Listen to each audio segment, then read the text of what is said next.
እባክሽን አንቺ ብቻ እሺ ብለሽ መልሾ እንጂ እኔ አጠገቡ ድርሽ አልልም በጭራሽ።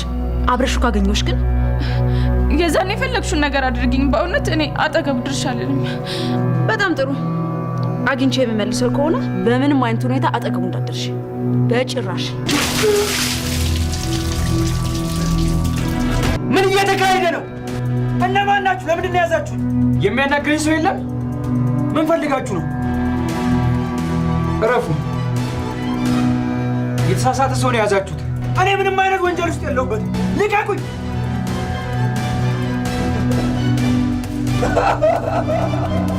እነማን ናችሁ? ቆይ አንተ ማን ነህ? ኤልሹ ልቀቅኝ! እኔ ምንም የማውቀው ነገር የለም። ተይኝ በቃ። አላውቅም። ኤልሹ ልቀቅኝ! ሰምኛለሽ? አሉ ዛሬ ዝም አትልሽ። ኤልሹ ልቀቅኝ! ምን እያደረግሽ ነው? አለቅሽም። ወንድሜ እንዳሉ ንገሪ። ኤልሹ ልቀቅኝ! አለቅሽም። ወንድሜ እንዳለ ካልነገርሽኝ ዛሬ አለቅሽም። ልቀቅኝ! ወይ ስታስቢው እንዳለኝ ወንድሜ ያቺ ምን ነው የሚመስልሽ? ኤልሹ ልቀቅኝ! አለቅሽም። የምር አለቅሽም ዛሬ። ኤልሹ ልቀቅኝ! ይገባኛል እኮ ስሜትሽ፣ ግን በቃ እኔ ምንም የማውቀው ነገር የለም። ተይኝ በቃ። ልጁ እኮ እንዳሉትን በእኔ ምክንያት ሊሆን ይችላል። ቆይ ማለት አንቺ ሰው የሚያሳብት የሚያክል ጠላት አለሽ? እኔ እስከማውቀው ማንም የለኝም። ግን ደግሞ ለምንድን ነው ለይተው እሱን የያዙት? ለምን ሁለታችንንም አልያዙን? ታዲ እኔ ቤሩት ተይዞ ቁጭ ማለት አልችልም። ይሁን ነገር ማድረግ አለብኝ። ያለሽ ለምን ደውዬ አላመለክትም? እንደውም ሄለ ሌላ ጠቆመባት። በስ ነግሬሻለሁ። አንቺ ልጅ ናት ያደርገዋል። መሲ ሁሉንም ነገር ለፖሊስ ማመልከት አለብኝ። አሁን ላይ ቤሉል ታግቶ እቤት መቀመጥ የለም በፍጹም። ይሄ ደግሞ ተንኮል የተንኮለኛዋ ሄለን ስራ ነው የሚሆነው። እሷን በህግ ቁጥጥር አስደርጋለሁ በማለት ተነስታ ልትሄድም ስትል ታዴ በፍጹም እንዳታደርጊው ባክሽን፣ ከዚህ ከሴትዮ ከማይነካ ሰው ጋር ነው እየተነካሽ ያለሽው ብትላትም በፍጹም እሷ ማን እንደሆነ ይህንን ለህግ መናገር ነው የምፈልገው እያለች ነበረ። በጣም ያሳዝናል። ቤሉል አሁን ላይ ታፍኖ ተወስዶ ፊቱንም ተጨፍነው ውሃ እየደፉበት ታስሮ ተቀምጧል። እሱም እንግዲህ እባካችሁና ማናችሁ እኔ ወንጀለኛ አይደለሁም ልቀቁኝ እያለ ነበረ ሲማጸናቸው የነበረው። እነሱም ፊቱን በመከለል የአዶናይ አጋቾች እንግዲህ አዶናይ ከኑኑ ጋር አብሬ ያየሁት በማለት በቅናት ተነሳስቶ ንጹሕ የሆነውን ሰዎችን የሚረዳውን ቤሉልን ለማሳገት ችሏል ማለት ነው። ይህም በማድረጉ በጣም አጸያፊ ነው። ማገትም ሆነ መስራት ያለበት ከሄለን ላይ ነበረ። እሷ ናት የአባቱ ገዳይ ማለት ነው። እናም አሁን በመወዳት ላይ በኑኑ ላይ ኑኑን አጣለሁ እንጂ አንተንም ከኑኑ ጋር ማየት አልፈልግም ሁለታችሁ ምንትን ብዬ በማለት አሁን ላይ ያለበት በዚህ ሰዓት ላይ ኑኑም መታ ከሄለን እግር ስር ተደፍታ ተንበርክካ እባክሽን እትዬ እባክሽን ልጅሽ ባወልጅውም እኮ ልጅሽ ነው እና ልጅሽ ቢሆን እባክሽን አስለቅቂው እያለች ተማጸነቻት። ይሄ ሁሉ ያደረግሽ ባለጌ ዘልሳላ አንቺ ነሽ እያለቻት ነበረ። እኔ ምን አደረግኩ? ከአንቺ ጋር አትቅረቢው ብልሽ አንቺ ነሽ ለማስያዝ የደረሽው በማለት ኑኑም ትማጸናታለች። ሰላም ጤና ይስጥልን ውድና የተከበራችሁ የቻናሌ ቤተሰቦች እንኳን ወደ ቻናል በሰላም መጣችሁ። እንግዳ ክፍል 34 ተለቀቀ። እንግዲህ ወደ ክፍል 33 ስናመራ ናሆድ ከሄለን ላይ እጁን ጥሎ ወንድሜን የት ነው ያሳገዝሽው? ሂደሽ ካሳገዝሽበት አስለቅቂ እያላት ነበር። አንገቷን አንቋት የነበረው ማለት ነው። እሷም ግን ይሄንን አላየውም እኔ ጭራሽም እጅም የለበት እያለ ነበረ ስትለው የነበረችው። እሷ ግን ያው ለማሳገት ሌሎች ቢያገቱትም እሷም ለማሳገት አድርጋ ነበር። ከቴዲ ጋር ተደዋውላ ነበረ። ይሄንንም ስትል እሱም እንግዲህ ለቋታል። ወደ ክፍል 34 ስንመጣ ኑኑ መታ ሳሎን ተቀምጣ ነበርና እንግዲህ ወይዘሮ ሄለንም መታ ከሷን ስታይ መታ ነበረ ስትጠይቃት የነበረ። በዚህም ጊዜ እትዬ እባክሽን ቤሉል ስለታገተ ነው አውቄያለሁ፣ ሰማሁ ታዲያሳ ብላ መለሰችላት። ይሄንን ስታይም እንዴ ልጇ አይደል እንዴ እንዴት እንደስትላለይ በሚል ተንበርክካ ተማጸነቻት። በእኔ ምክንያት እንደዚህ እንደሆነ አልፈልግም በማለት እባክሽን እትዬ አስለቅቂው፣ አንቺ ነሽ ዞር በይልኝ፣ አንቺ ነሽ ይሄንን ነገር ያደረግሽው ትላታለች። ምን አደረግኩኝ? አንቺ አብረሽው ሆደሽ አትውጭ እያልኩሽ እኔ የምልሽንስ ብትሰሚ ኑሮ ይሄ ሁሉ ነገር ባልደረሰበት ነበር እያለቻት ነበር ስትላት የነበረው። አሁን የውሸት ሕክምና የሰጠቻት የውሸት HIV ተይዘሻል ብላ እንትን ያለችባት ጉድ ሁሉ እንትን እንዳይል እንዳወጭ ስትላት ነበረ።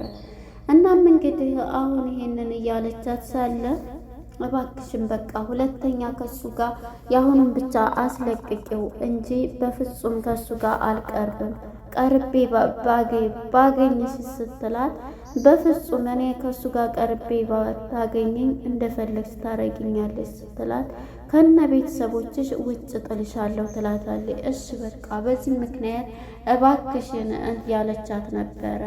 እሷም እሺ አሁን ለአንድ ሰው እንዳታዋሪ ቀጥታ ሂጂ ከዝበት ትላታለች። እሷም እሺ በማለት ትሄዳለች።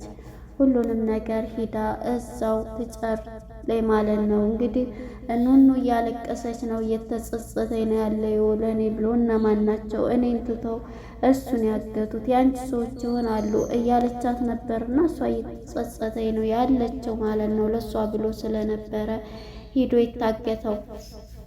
እናም እንግዲህ ይሄንን እያለች ሄለንም ተቀምጣለች ከሳሎን። እሷም እዛው ክላሷ ሆና አልሰማችም። አኑሻ ማለት ነው።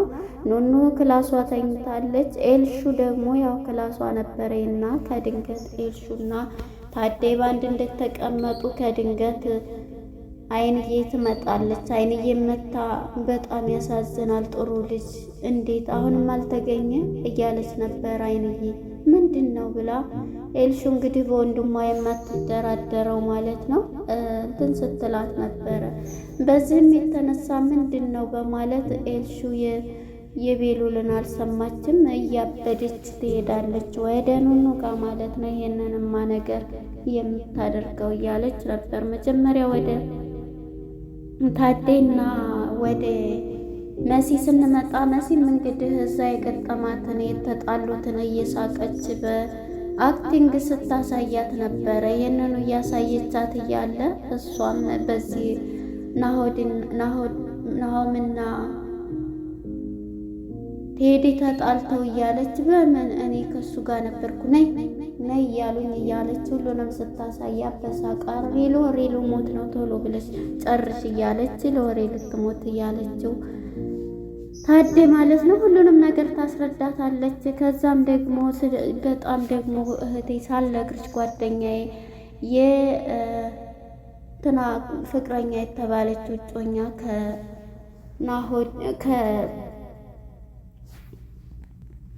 ከቤሉል ኮት አገኘሁት ብላ ራሷ ሰርቃው ነው መሰል እንትና ጌጣጌጦችን እዛ ነው ከኪሱ ብላ ይዛ መታ ቋንጥታ ለሷ ስትላት ነበረ።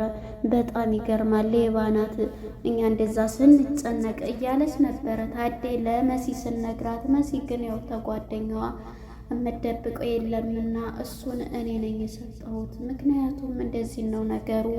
ጌጣጌጦችን ከኑኑ ሻንጣ ጨምረውት ነበረ።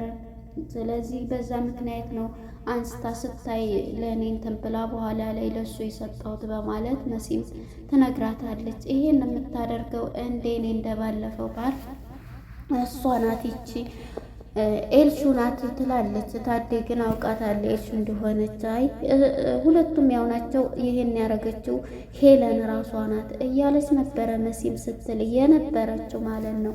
እንዴት እያለ ይሄንን ያደረገው እንዲመልስላት ብለን ነግረን ሰጥቼው ነው ትላታለች። እና በጣም ትገረማለች ማለት ነው። እንግዲህ እሷም ተነስታ እሄዳለሁ ብላ እሷም እነሱ ጋር ስትሄድ እንግዲህ አይነ ይሄንን ወሬ ስታወራ እየሮጠች መታ ትናገራለች። ኤልሹም እየሮጠች ሄዳ ጉሮሮዋን ትይዛታለች። ኑኑን ማለት ነው። ኑኑን የተኛችበት በትራስ አፍና ልገላት፣ ወንድሜን ካረግሽበት አንቺ አንድ አይኔ ብሌን አባቴን አጣሁ፣ ወንድሜን ማጣት አልፈልግም ብላ ከለዋ ላይ ተኝታ በትራስ ታፍናታለች። ኑኑም በቃ በጣም ተሳጭና ረፊ ብትላት እምቢ ትላታለች። ስሜትሽ ይገባኛል ትነሳና ትገፈትራታለች ረፊ ብላ እኔ አንቺን ላከብርሽ እንጂ አታሸንፊኝም እያለች ኑኑም በለቅሶ ስሜትሽ ይገባኛል፣ ነገር ግን እኔ ምን ላድርግ? እኔ አግተው እንዴት አንቺን ትተው እሱን ወሰዱት እያለች በጣም እንትን ስትላት ነበረ። ውጭ አላቅም ብላ ወጥታ ውጭ ላይ እያለቀሰኝ ነበረ እሷም ያለችው ማለት ነው። እየተጸጸተ ያለፈውን ነገር በእሷ እንደዛ የሆነውን እየተናደደ ሁሉን ነገር እያስታወሰኝ ነበር። እንግዲህ እሱም ታግቶ እዛ ላይ እያሰቃዩት ይገኛሉ። ወደ ሄለን ጋር ስንመጣ ሄለን የኑኑን ወንድም ሞክሪያን ማለት ነው ታገኘዋለች። ስታገኘውም ሞክሪያን የሆነ ስራ ልሰጥህ አስቤያለሁ ትለዋለች። ምንድን ስራ ነው ይላታል። እንደውም እኔ አንድ ነገር ልበልሽ እኔን አስጨርሰኝ ስትለኝ ምንድን ነው ስትለው በባለፈው ዋሽ ያልሽኝን አልዋሽም፣ ምክንያቱም እኔ አንድ የተወራን ነገር መልሼ መዋሸት አልፈልግም ይላታል ሞኩ። ይሄን በሚላትም ሰዓት እንዴ ምንድን ችግር አለው? በቃ ይሄን በማስተካከልበት አስተካክለዋለሁኝ ችግር የለውም እኔ ትለዋለች እኮ። አሁን ግን አንድ ስራ ልሰጥህ አስቤያለሁ ትለዋለች። እሱም ምን ይላሉ እዛ አገር ቤትማ ፖሊስም አመልክተዋል፣ ፖሊስ ልጆቻችንን ወስደት አደረገ እያሉ ለፖሊስም አመልክተዋል ሲላት የዚህ ጊዜ በጣም ነደ። እንዴ እኔ እኮ ታዲያ ጓደኛዬ እንደዚህ ነው ይህንን ነገር ሂደህ እዛ አስተካክል ስትለው በፍጹም እንዴት ተወራ እንዴት አድርጌ አሁን ስራውን የሚሰጥህን አብረኸኝ እንድትሰራ ፈልጋለሁ። ለቤተሰቦች ገንዘብ አትፈልግም? አንተ ብር መያዝ እንትን ማለት አትፈልግም እያለችው ነበረ። በዚህም የተነሳ ሞኩም ብሩን ጓጓ ቢያደርገው ልሰብበት እሺ ጊዜ ይሰጥቻለሁ ትለዋለች። ከእሷ ጋር ግን ባይሰራ ሞኩ ጥሩ ነው ብዬ አስባለሁ። ለእህቶቹ ካማከራት ግን ለመሲ እንደዛ አለች ብሎ ካማከራቸው ከእሷ ጋር እንዲሰራ አይፈልጉም ማለት ነው እና ይነግሩታል። እሱም እንግዲህ እንዲሰራ ባይሰራ ጥሩ ነው። ሞኩም ልሰብበትና እነግርሻለሁ ነው ያላት ማለት ነው እንግዲህ እና ምን ወደ እንትና ጋር ስንመጣ ሄለን ይሄንን ብሏት፣ ሄለን ግን ደስ ብሏታል ቤሉል በመታገቱ። የማን ሰው ናቸው እኔን እንዴት እንትን ያለኝ? እንደውም ስራ ቀለሉልኝ እያለኝ ነበር መጀመሪያ ላይ። ኑኑም ስትጠይቃት እንትን ብላ እንዴት ካደረጉት ስራ ቀለሉ? ምክንያቱም እሱን አስወጥታ ሁሉንም ነገር በራሷ ንብረቱንም ሁሉንም ለመቆጣጠር እየለፋች የምትገኝ ናት። እናም እሱን በመታገቱ ደስ ብሏታል። ነገር ግን የእሷ ሰዎች ባለመሆኗ እኔንም እዚህ ቤት ማንትን የሚለኛል የሚል ነው እንግዲህ ያገተው